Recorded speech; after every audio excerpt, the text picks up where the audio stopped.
Well, good evening to Hello, everyone. Christopher. Hey, how's it going tonight, Ron? Happy thanks. I was going to say happy Thanksgiving week. It is. You gearing up for a big turkey day? Yeah, absolutely. It's always going to be fun. There's going to be a lot of kids running around and everything like that. And I will tell you, last week we did a repeat show, and as we were talking about what we were going to do this week, you came up with a marvelous idea of looking at Native American traditions, and I think that this is a great homage to the First Nations people here, when kind of celebrating Thanksgiving in a different way.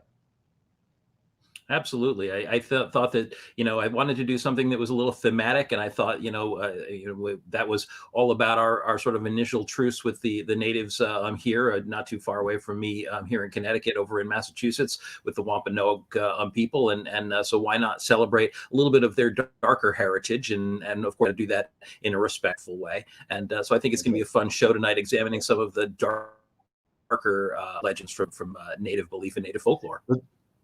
The darker aspects of of the Native Americans, absolutely. And I've known you now for a little bit over a year, Chris, and I would say that your whole life pretty much revolves around themes, and I like that.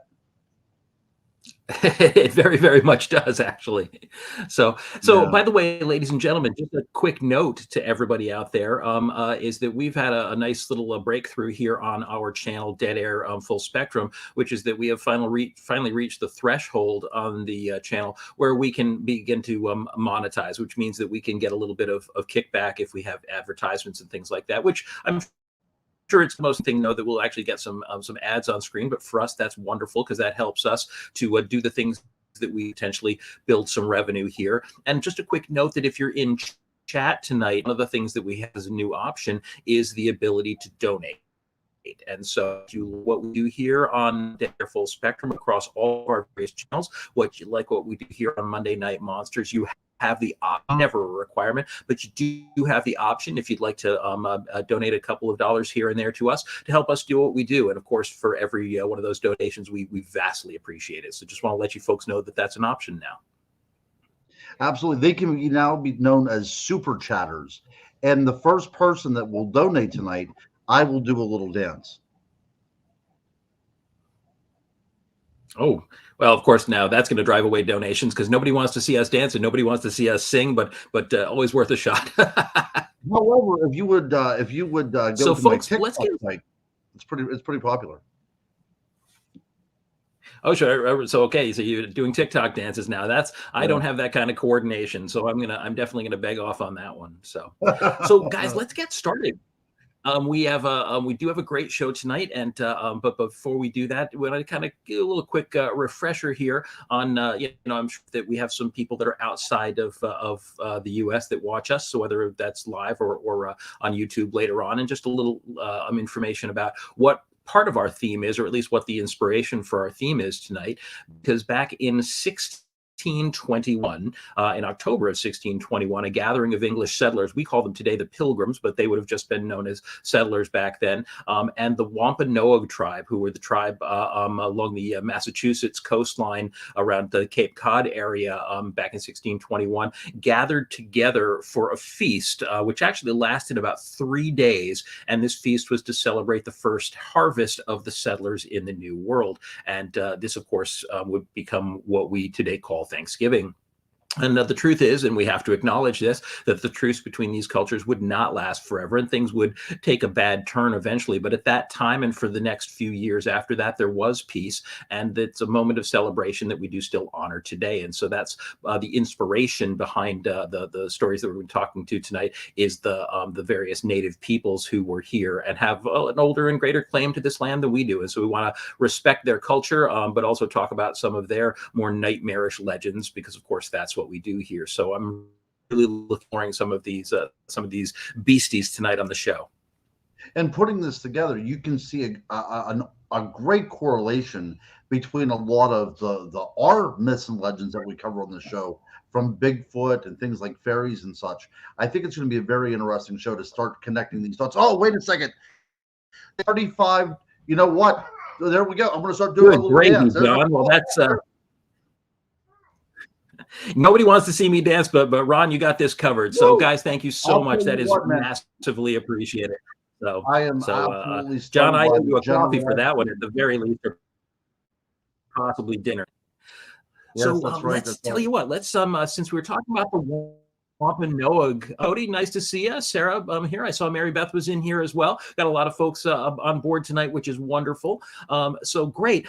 So let's look at, because we were talking about the fact that the settlers, the English settlers, the people that they the natives that they had association with were the Wampanoag tribe on the far side of the eastern side of Narragansett Bay, heading over towards the Massachusetts and Cape Cod area. And it's a Wampanoag legend that we're actually going to start out with tonight, which is a fascinating legend that's very, very popular, especially on the south coast of Massachusetts, which is the Pukwudgie. And this is one that I'm sure as a cryptozoologist, you know a lot about, Ron. But these nature spirits of Wampanoag folklore were once considered to be allies of humankind, but eventually, depending on the legend you read, eventually turned against the tribes. And Pukwudgies tend to be portrayed often as kind of fierce, silly-looking creatures, but in native folklore, they could be very dark and indeed very malevolent. And I think that, just as you were saying a few minutes ago, they're really very comparable to the goblins and the other kind of like mischievous and dangerous nature spirits that we would see in Celtic and European folklore that so many of us of European descent grew up with. But this is one of my favorite subjects, of course, is the Fae and all these kind of ethereal creatures. What I find so interesting about the Pukwudgie and the way that it's represented in Native American folklore, it's almost identical to the pixie that we have in the cultures in Western Europe, down to the idea that pixies can take on the shape of hedgehogs. And while we don't have hedgehogs here in the States, we do have porcupines. So they're often seen as wearing these quills, so they're camouflaged in the natural world. But even more stunning, I think, is whenever you look at the word Pukwudgie, and the very first syllable on that is puck. And then we have Puck, the of course. European tradition of the puka, right? And Yeah. Shakespeare even had Puck in A Midsummer Night's Dream, and he was a shape-shifting spirit as well, too. So it's very interesting that cultures that really didn't have any kind of connection until later on were able to independently develop this type of creature within the. So the question needs to be asked: are these creatures? Is that the name that the creatures have for themselves, and we borrowed it from them, rather than we put that name upon them?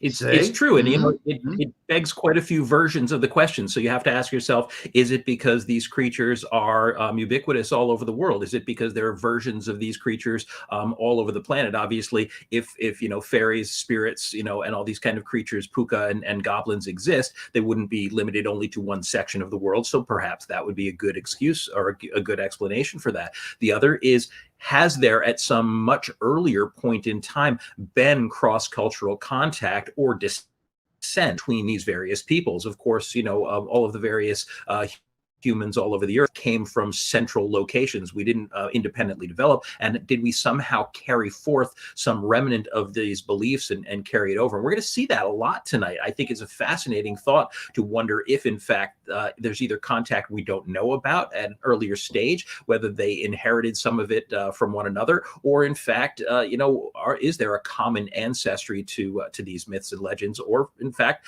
are just pukas everywhere, so I think that it raises a lot of fascinating questions. Absolutely, depending on what side of the fence you fall on.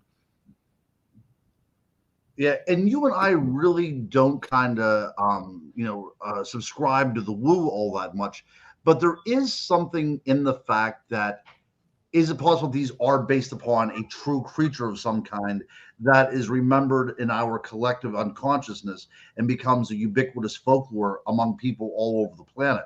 That's something very interesting, because we do talk a lot about the history of certain types of things that go bump in the night. But I think this is one of those times, especially in the discussion of Native American folklore, that are these things that we're discussing based upon flesh and blood creatures. And I'm a huge proponent of that. I mean, it's true. We have a tendency to lean heavily into the scientific, heavily into the history here, but that doesn't preclude the idea that some basis of truth, some even potentially what we would call paranormal or supernatural explanation, because I'm a believer that those things exist on some level. I do think that, we have a tendency to see them often when they're not there, but I think that somewhere beneath the sort of veil that hides the unseen world from us, that there is some element of sort of paranormal activity that exists out there, and indeed these might be echoes of exactly that kind of thing. And so it is fun sometimes to peel back the layers of history and find the origins of these things from a rational and scientific point of view. But once the rational and the scientific runs out, you're looking for a paranormal explanation, and I do find that fascinating. Yep. Now, we're not going to stick just with East Coast native tribes. We're actually going to cover stories from tribes all over the nation, primarily North America. We don't really dive into too much Mesoamerican or anything, although there'll be a little bit of that tonight. But the next beastie on our list that I'd like to bring up is something called Utkena. I don't have to admit that I am not necessarily pronouncing these correctly, the Uktina rather, but this would be a dragon-like river-dwelling serpent with horns and sometimes portrayed with wings from Muskogee and other tribal lore of the Southeast. And this is a fascinating creature because the way it is described with the horns, with the wings and everything is, I think, very, very reminiscent of the European myth of the dragon. And again, it certainly begs the question whether there might be some survival of belief that came from an earlier culture or an earlier contact with some creature of this kind. But one thing I did find fascinating is that while we're not going to dive a lot into Mesoamerican beliefs tonight, this does also bear a striking resemblance conceptually to the Aztec myth of Quetzalcoatl, which is the winged serpent, which is literally what the name means, a winged and horned serpent god from Aztec belief. And this idea of this winged and horned serpent who they worshipped as a god possibly existing in some form and being a memory of a dragon-like creature from a past age that's carried down fascinates me. And whether in fact dragons really exist. Personally, I am one of those people who absolutely thrilled if dragons really existed. I've been a lifelong Dungeons and Dragons guy, and if I ever get to ride a dragon, I'm there. Absolutely. I will tell you this, though. I had taken my kids on a tour of a museum exhibit that had live reptiles involved in it. And there was one snake, and I believe it was from Africa, if I'm not mistaken. I get the willies whenever I think of snakes, anyways. But this snake had such large scaling that it actually appeared as if it was feathered. So it's very possible that we're hearkening back to a reptile that no longer exists anymore, that was known in an earlier time. That's a very strong possibility as well. But the idea that dragons, the idea that a flying serpent out there is part of our mythos, or part of our collective mythos around the world. And I sure hope that something like this did exist, because the world would be a lot more interesting if it did. I also think it's fascinating that, of course, in the last couple of decades, we've come to understand more and more about dinosaurs, and the idea that the connection between dinosaurs and birds is much closer than we ever imagined, and that early dinosaurs, there are a variety of species that would have had feathers, proto feathers, before sort of the species that became birds ended up evolving from them. So the idea of a winged serpent is not entirely insane from even a biological standpoint. I do imagine that the idea of a survival of belief in whether it's ancient artwork or what have you, anywhere on the planet of these dragon-like creatures could certainly be based on something real. And I do hold out hope. Now, I mean, I'm right there with the from Jurassic Park with the idea is just because we can do it doesn't mean that we should. But if anybody ever does decide to resurrect dinosaurs, I think winged and feathered dinosaurs would be the most fun. Absolutely. I do want to point out, because somebody talked about the Archaeopteryx on here. We do have to point out that in the fossil record, we do have the largest known pterosaur, and it was named after Quetzalcoatl. It's the Quetzalcoatlus. This is the largest. It had a wingspan of about 35 feet. So at least in ancient past, Quetzalcoatl did indeed exist and fly our friendly skies. which to me is again a beautiful thing and fascinating. And that's sort of almost retrofitting the idea that possibly that these creatures from religion actually were based on real living creatures, and that the idea that at a later date they would then use the religious iconography to name the creatures when we discover them. So you get that full circle, which is ironically Ouroboros, the snake eating its own tail. So a little bit of irony in there. So now the idea of the winged serpent is both romantic, and I think the creature sounds like it would be a beautiful thing, but not all of these creatures from native folklore are quite as attractive or quite as friendly. And so the next one on our is a much less attractive creature. I think that this would be pronounced Taihan, which sounds a little Asian, but that's not entirely unreasonable.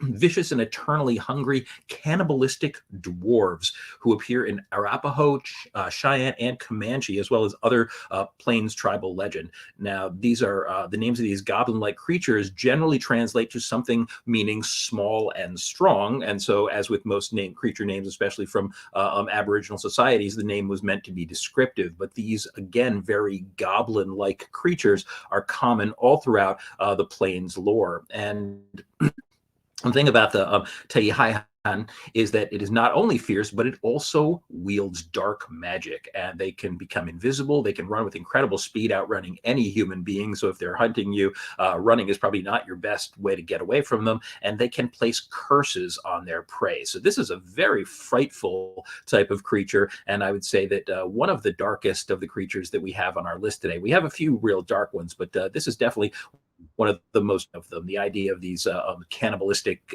goblin dwarves, not one that I would want to meet on a dark night. Absolutely. And somebody mentioned in the chat room a few weeks ago about the idea of dwarves and doing a story on the idea of these kind of races that were believed to have been here in our ancient past. And what is really fascinating from a historical perspective, whenever you look at things like the Pukwudgie, or you look at things like even the Puka, or let's go to Hawaii for instance and go to the Menehune. These are all anthropomorphic. They're all very small humanoids.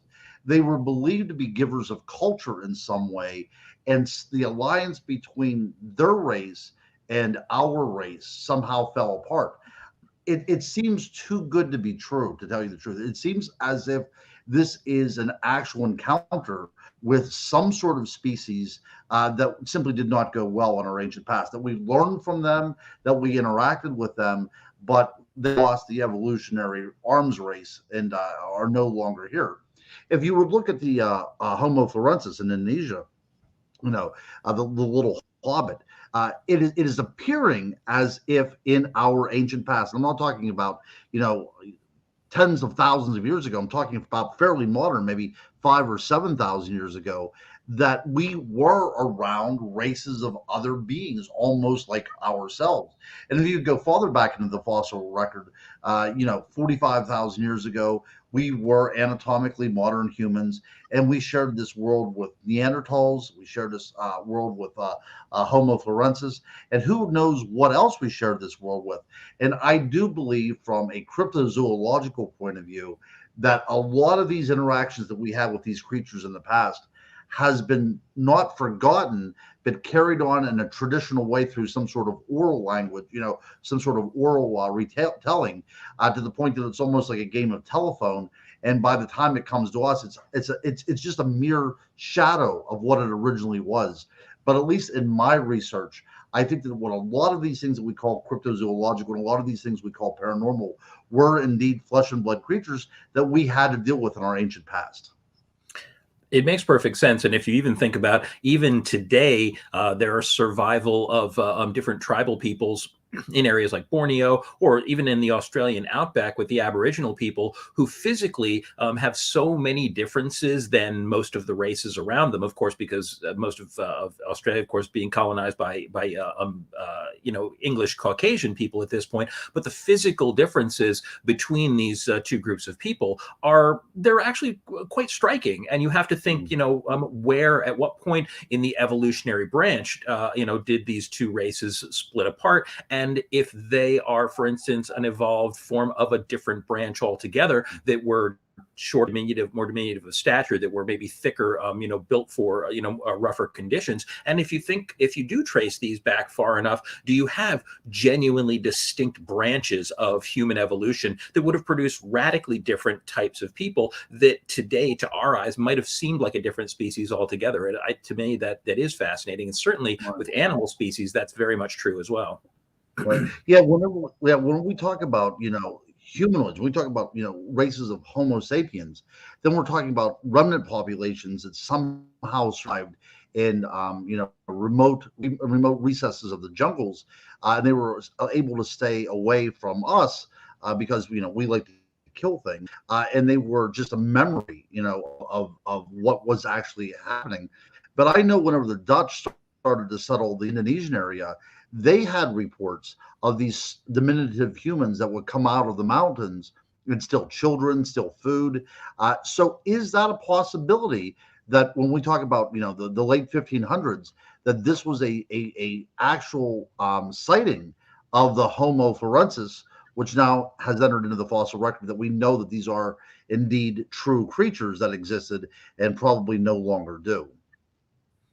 And you also have to think about the fact that in so many cases, especially with West Caucasian civilizations, when we observed, tribes and cultures of people that were physically different from us, we often assumed that they were not human, and that ended up really coloring the way that we would report them. And so when you see, the different names that were given to these people, it was often, and obviously we're talking to some degree even about African slavery, the idea that because of the biological or physiological differences between what was considered to be normal among the Caucasian peoples, that we would assume that that people, especially in these the southern African tribes, the southern India, even throughout Asia, they were so physically different from what the Western cultures were accustomed to, that they would often presume that they were different species altogether. And unfortunately, that led to some terrible, terrible tragedies. But it does color our reporting and the way some of these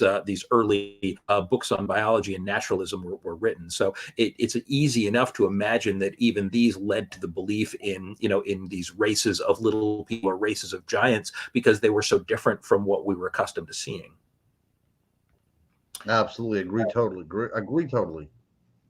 Now, we're going to be on that same track in just a moment here, because the next creature we want to address is one that was one of your suggestions, and I'm interested to hear your perspectives on it, because there is an interesting legend that comes from, what is it, the Ojibwe? Let's see, this was new to me. So the Cheyenne actually were one of the people who had this belief in what often referred to as Maximista, or the stone giants. And rather than being what I initially thought when I saw that name, and sort of meant to be enormous creatures of stone, these were much more closely related to what we would call a Sasquatch today in modern perspective. 7 to 9 feet tall, man-like creatures, most similar to the Sasquatch of modern folklore, but they were huge, hair-covered men. And according to Cheyenne legend and legend of some of the other tribes that have records of these, they were meant to be the first inhabitants of Earth, the first people in a way, which is intriguing, because so many native tribes, their actual names to them in their language simply mean the people or the first people, and you were referring to them as the First Nations earlier. But even they have records, or rather legends, of people that existed before them, but people that were quite different. And the thing about the stone giants is that they even have an explanation for why we don't see them today. That because they were monstrous in size, they were still supposedly very gentle creatures, and they had been tasked by the gods as the protectors of Earth and given special magics to do that. But apparently some of them misused these magics, not for ill, but just for their own personal gain, and ended up being cursed by the gods. And one of the stone giants, one of the Maximista, pleaded with the gods, saying that it was only some who had misused the magic, not to wipe them out. And according to Cheyenne myth, the gods instead banished them, basically to be outcasts, from sight, living sort of away from some civilization in the forest. But that is why we rarely see them. But interestingly enough, that dovetails beautifully with the sauce that we would get a case of them, but they would be virtually out of sight of the human species. Yeah, absolutely. And one of the theories is the reason they were called stone giants is because their bodies were so strong. There are legends that arrows bounced off of these creatures. But if you can go back to the former slide that we with I the think it's art. the second. Yeah, right This there. one. So we talk Yep. about oral traditions and things like that. This is where we actually see, actual representation, in stone. I believe this one is about 5,000 years old. I could be wrong, but it's right around 2,000 years old. We find this in California of all places. So we're already connecting the dots. So this is a culture that's separated from the Cheyenne. You still have these creatures. What we have there is a representation of the crying man, as they would call it. Again, you were spot on in the Cheyenne legend. This was the first inhabitant of Earth. Humans then were created, and it was humanity that rejected these creatures, and that is why they are seen perpetually crying, because they would not be accepted by their fellow creatures. But yes, as we connect the dots, we see that immediately whenever we as human beings are confronted with something that is different than us, we immediately refer to those things as monstrous. And I think that we're really getting a sociological insight into what's going on here. Again, I love connecting the dots. I love to see all these kind of cross-cultural connections being made. But yes, so we have the Cheyenne in places like Tennessee coming up with the idea of the stone giants. We see this. We see the Midwestern cultures as well too, having these same ideas as well, the whole way into California. So again, whether it is cultural interplay, which is very possible, or if all these things developed in and of itself separately, they probably were, in my estimation, based upon some sort of fact. It makes perfect sense once again, and again, you have so much a sort of mythic survival of real experiences where people carry things down, and by the time that the creature that originated the myth is long gone, even thousands of years gone, the myth remains and transforms and carries with it through the people, and of course, the people pass that on, to different cultures. And it is funny. I think we often forget that the different native tribes all across all across North America were wildly diverse in their beliefs, wildly diverse in their in their languages, in their belief systems, in their their magic, in their myths and everything. And it's funny, I think we tend as Americans, as European descended Americans, we tend to believe that Native American is an umbrella that refers to one type of people and they all look the same, etc. Is not terribly uncommon for the white man to believe that way, but of course isn't true.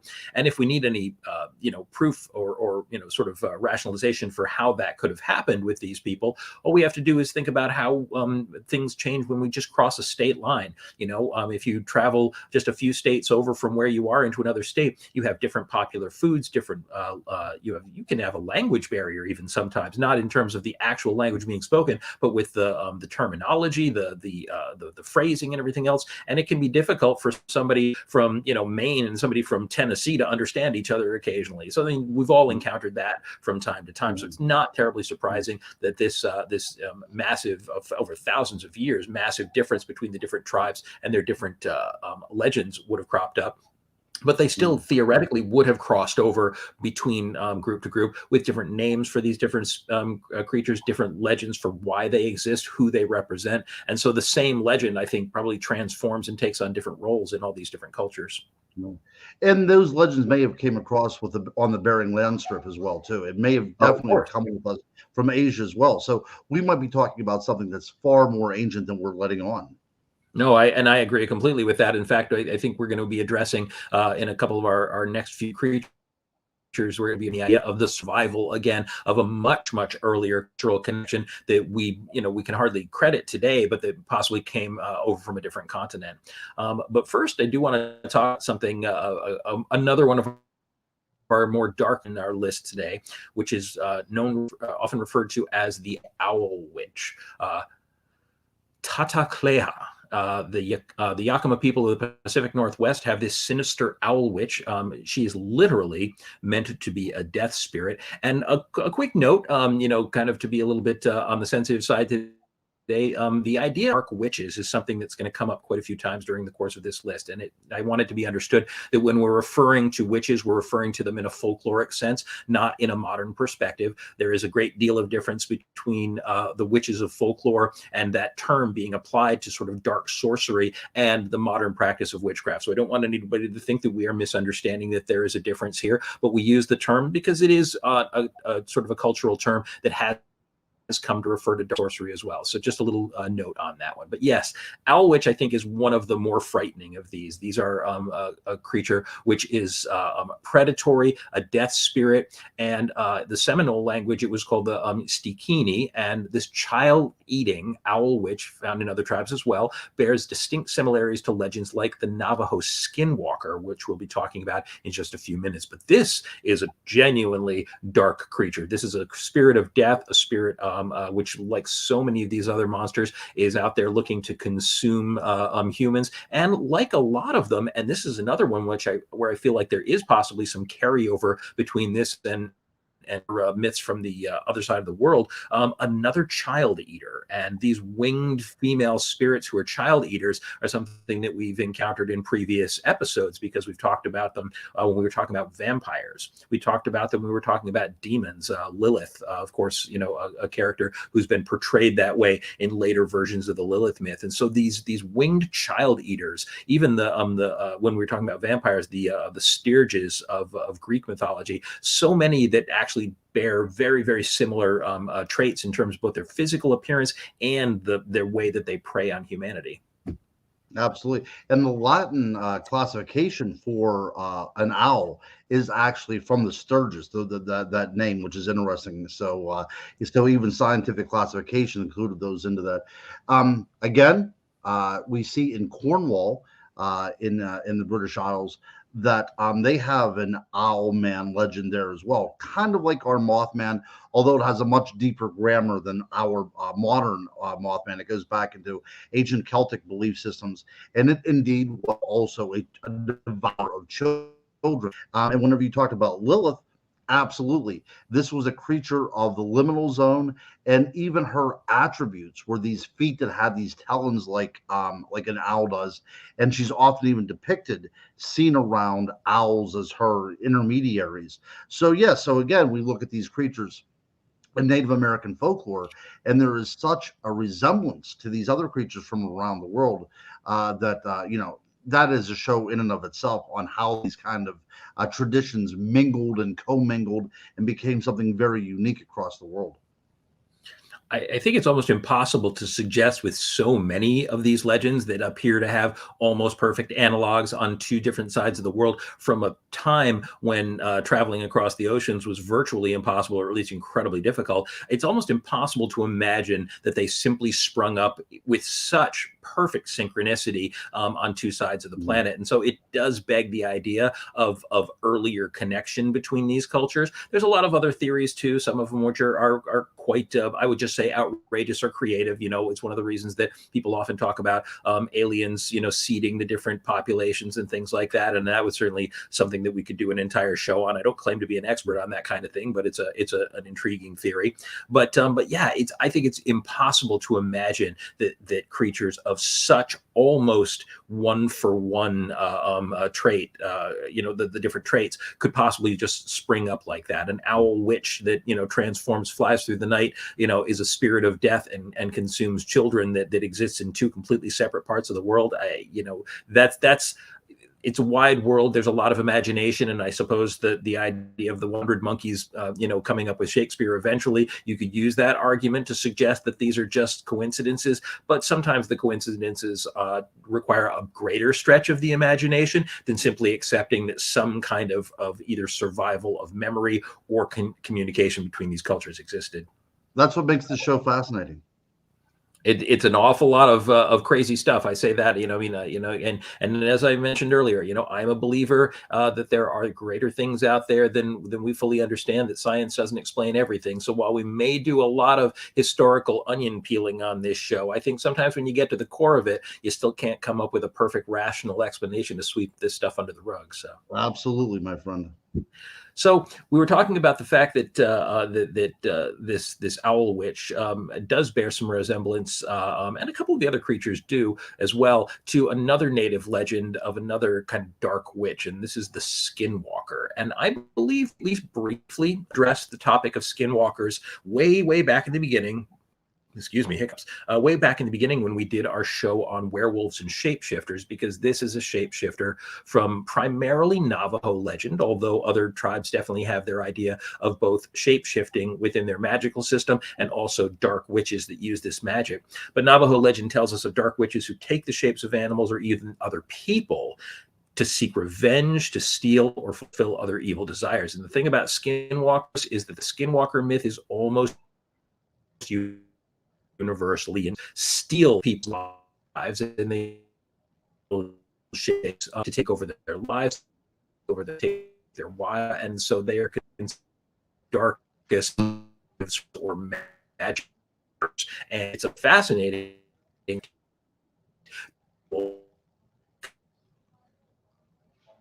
skinwalkers took, or as wolves or as coyotes.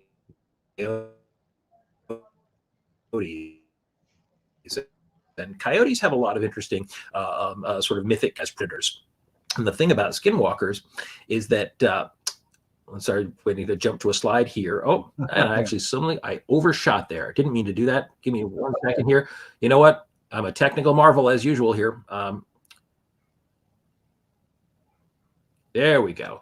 These dangerous malefactors were among the most feared in native lore because they could be anyone. That's what made them terrifying. The thing about skinwalkers is that your wife, your husband, your son, your daughter, your best friend, the chief of the village, anyone could be a skinwalker. Not only could they be a skinwalker, in their secret life, but they could also have been a perfectly good person whose body was taken over by a skinwalker. And so they were always looking out for changes in behavior, people behaving oddly, believing that possibly this evil witch had possessed them and taken their skin. So that's a pretty terrifying idea. Something that we've seen plenty of horror films explore, the idea of that possession in a sense, but something that skinwalkers were meant to be capable of. And so definitely one of the darker characters from Navajo myth. Right. And within the Native American cultures in which these figures appear, even saying the name Skinwalker could bring evil onto yourself. So these were things to be feared. One of those kind of things where you don't go out after night by yourself, you don't whistle, you don't do anything to kind of draw attention to you. That these are part of the world out there. It's part of that demon haunted world, and it's best to go for avoidance in this case. But yeah, absolutely, there is no such thing as a good skinwalker.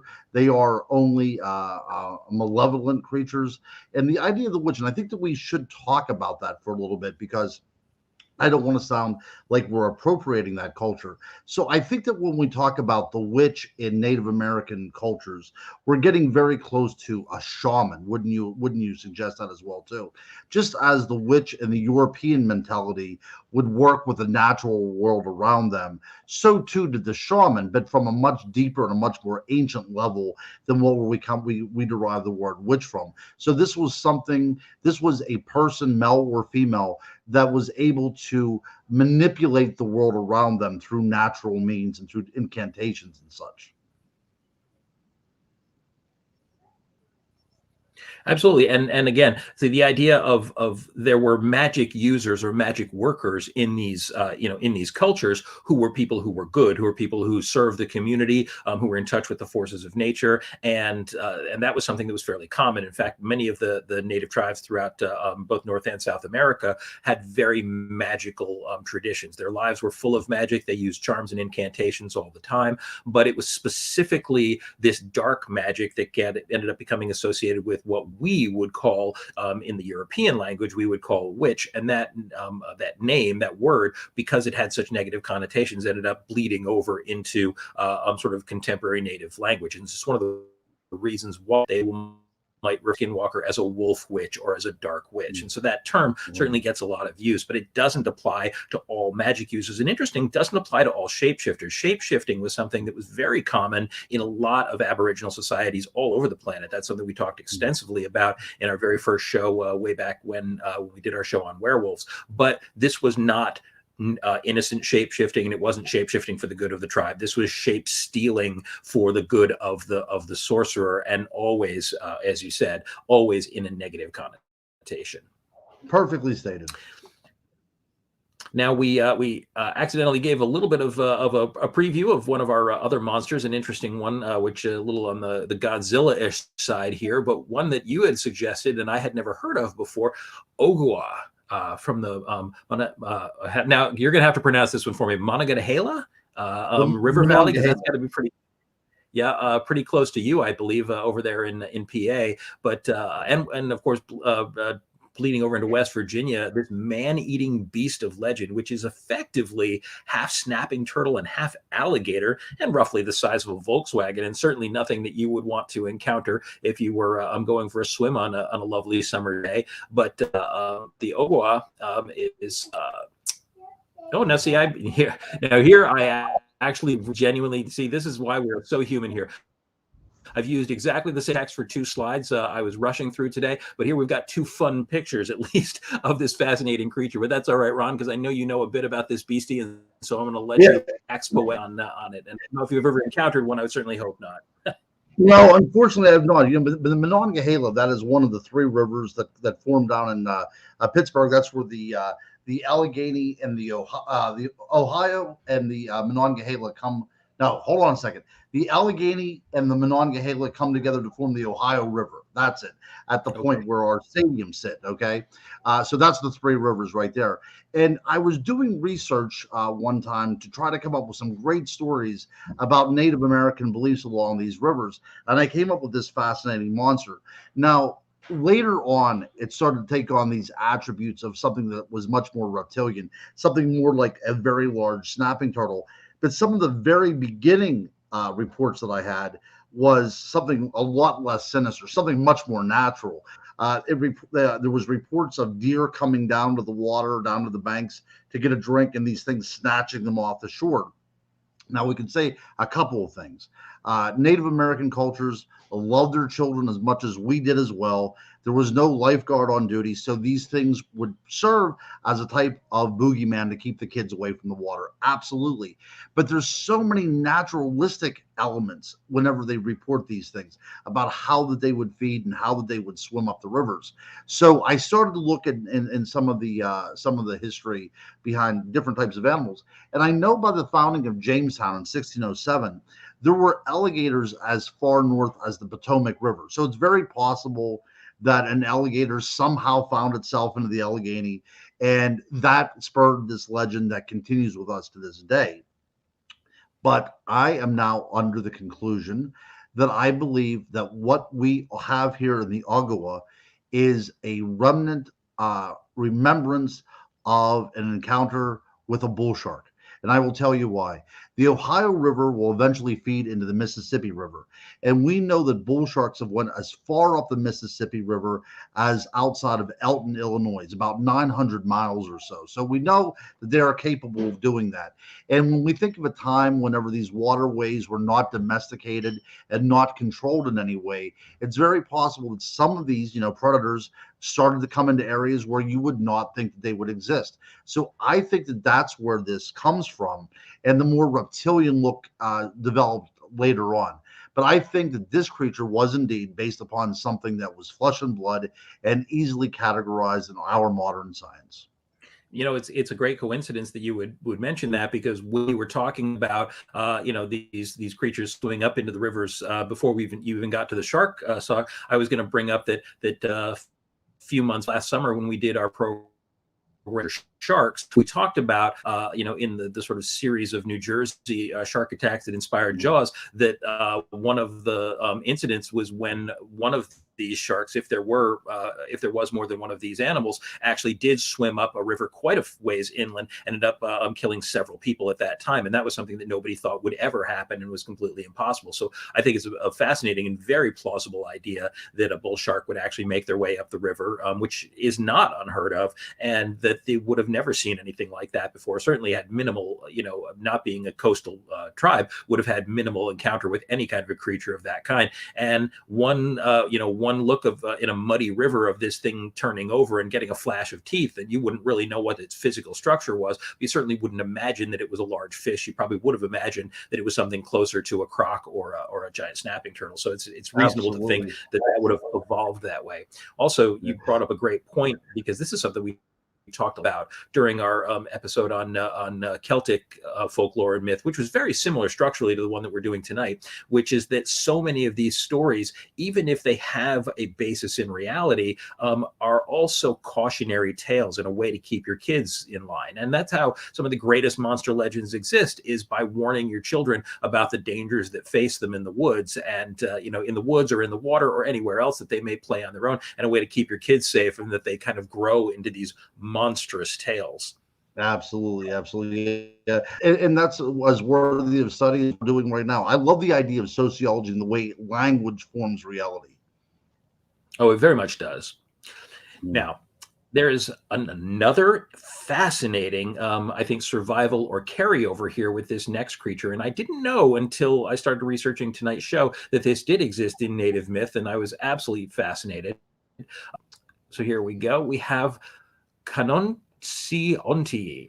Again, boy, I'm probably butchering that. I hope we don't have any native viewers in the house tonight listening to us butcher these various languages. But the Kanonsionti, a flying disembodied head from Iroquois legend with an insane hunger and many such nightmares, it particularly crave the blood of children. Now, for any of you who may have seen our program on vampires that we did a month back, you remember that we spoke of the Malaysian Penang. And this is a creature.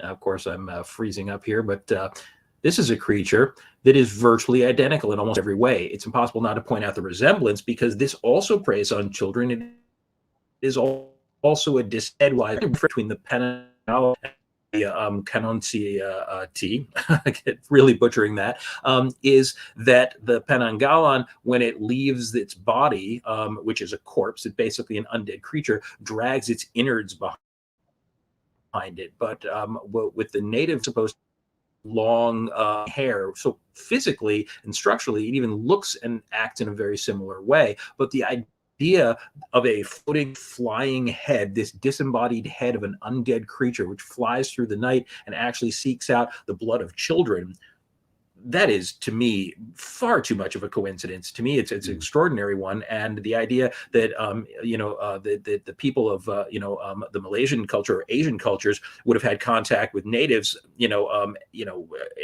other than by the Bering Strait, and people bringing old legends with them, it seems impossible to imagine. And yet here we have these two virtually identical legends popping up, surviving to this day.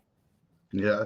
A flying skull with its innards hanging out is really kind of hard to develop independently of each other. Well, to imagine that, it just sprung up, organically, and that both of them were meant to be, hunting down children. That's right. It is a great way.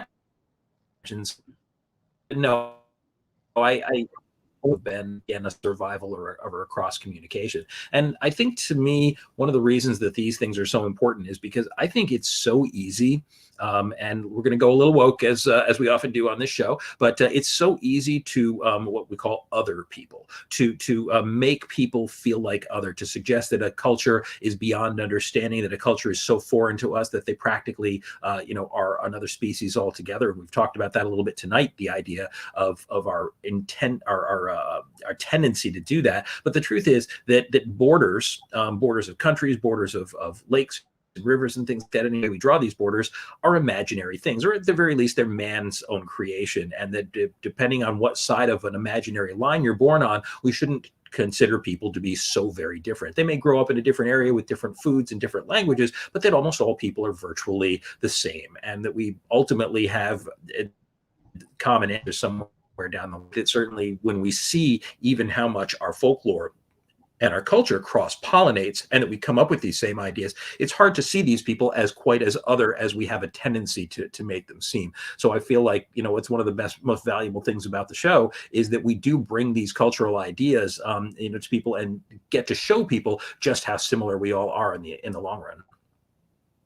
And as a researcher, the first thing I always do is look at any Aboriginal notion of these particular legends, because that's really where we're getting to the root and the actual truth of what's going on. Oh, agreed, completely. Yes, but there is a tendency, because with any society that is conquered, the conquerors always are the ones that write the history, correct? And Very it's true. easy to conquer a people whenever you see them as something less than you are. And that is a shame, because these are great stories. These are great tales. These are great. At the very least, we're losing a tradition that is vanishing day by day, and it really does need to be collected, and it needs to be preserved. And quite frankly, it needs to be honored, because anytime you lose a cultural memory of anything, you're hurting the human race as a whole. I agree. Very, very much agree. And you're saying about it's easy to dehumanize people if you need to conquer them. It's also a way to keep power over your own people, because when we create an other, we create an enemy. When we create an other, we create a target, a scapegoat. We talked about the scapegoats, I think, during our episode on the demonic. Is the idea is that sometimes when you need to coalesce people underneath you and get people to follow you, what you need is to give them a tangible enemy, and that tangible enemy is often most easily accomplished by finding someone that appears on the surface to be different than you and painting them as so other that they can't possibly be allowed into your space, allowed to take your jobs, allowed to marry your children, or things like that. And so this othering is something that has unfortunately become very common. And by the way, not to throw white people under the bus, there are cultures all over the world who have always done this, but it's always been a very successful tactic, is the othering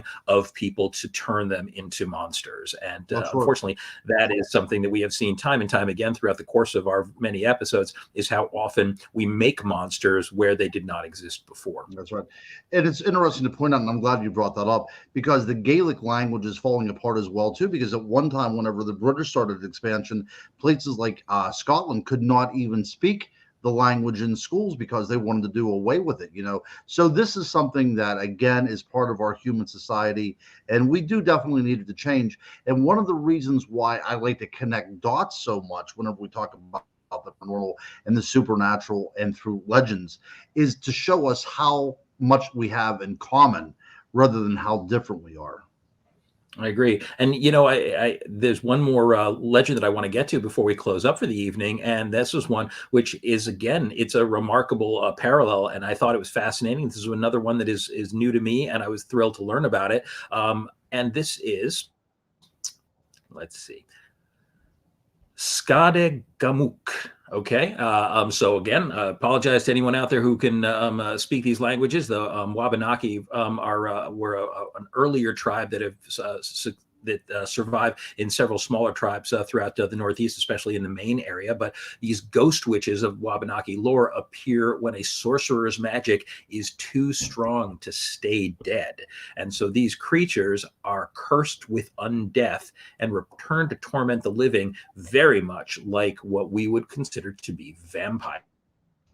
Now, in keeping with their undead state, these resurrected evildoers feed on the living and are known to devour the hearts of their still living victims. So once again, we have a creature who's very, very similar to the other native legend, being the skinwalker, where we have this dark witch or magician who is so evil that their magic actually carries forth from beyond the grave and gives them the ability to rise forth from death, to continue their evil ways, but to survive beyond death by feeding on the living. So here we have what is both a sort of a skinwalker, but also a native version of a vampire. And that is fascinating to me because, again, we have this incredible survival of the hungry ghost idea, the ghost that is continuing to exist beyond death by feeding on the living. And is it possible? Certainly, I think it is, that this was a completely spontaneous emergence of this belief in two completely different sides of the planet. But here we go, is a native vampire.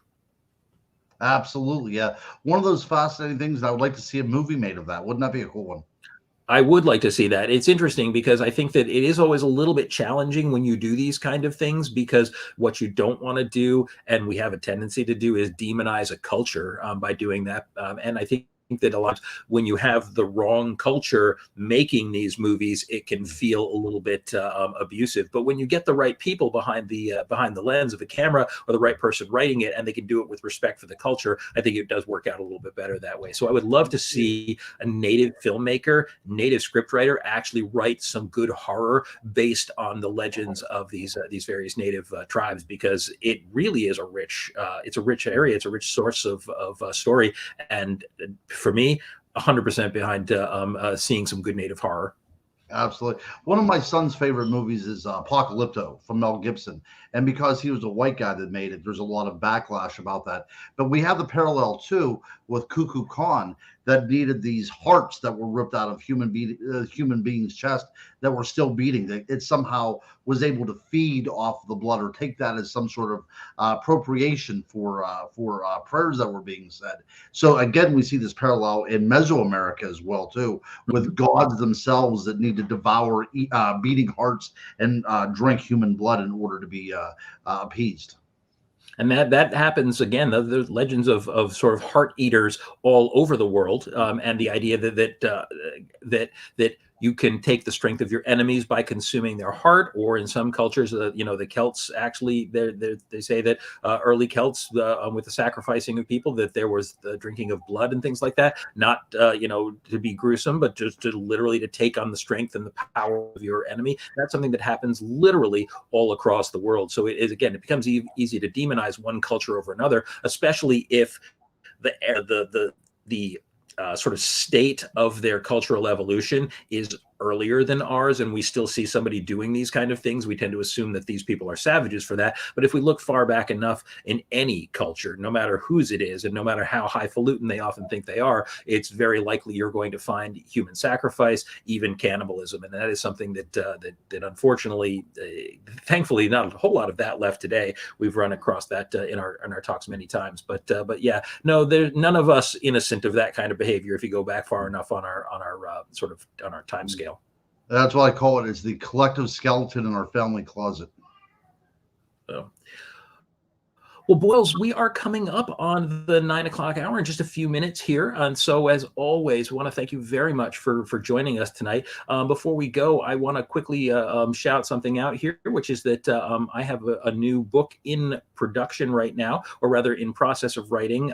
And I'm very, very excited about it. It's a project I've wanted to do for many years. And this book is called Hunting the Beast. And I'm going to be on the track of werewolf folklore, but specifically be in the spring heading to France. It's one of my favorite legends, the legend of an amazing werewolf legend, which I've known about since I was a kid. So if you do happen to be interested in this, the hardcover edition, which will be out right now, it says November, but the truth is that I expect to get it done a little earlier, and I will probably release it maybe in the early autumn of next year. But Hunting the Beast's exclusive hardcover edition is available now for pre-order on Ghost Boy Press, and you can expect that to be in print towards the end of 2023. And I am very excited about finally doing the werewolf book I've meant to do for years. So anybody interested in werewolf lore, or even just getting a signed numbered first edition, a couple of people that are in our list tonight actually have already purchased them, including John. So want to thank you for that. But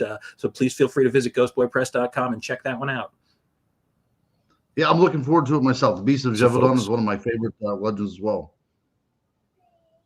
It's an amazing old legend. I've got a cram to learn some French before I go there, but very, very much looking forward to it. So guys, with that, we're going to close up for the evening. Again, always, as ever, want to thank you very much for joining us tonight. We hope on behalf of everyone at Monday Night Monsters and Dead Air Paranormal that you guys have a wonderful evening. Want to thank those of you who dropped a little donation for us tonight. That really always helps tremendously, and hope that you guys are all going to have, especially you U.S. people who actually celebrate Thanksgiving out there, have a fantastic Thanksgiving celebration, and hopefully get to see some friends or some loved ones for that. And we will look forward to seeing you in 1 week on the next episode of Monday Night Monsters. For the now, folks, just wish every thanks with some Amityville Thanksgiving. And if I'm not mistaken, next week we'll be Good night, talking to a guys. real vampire.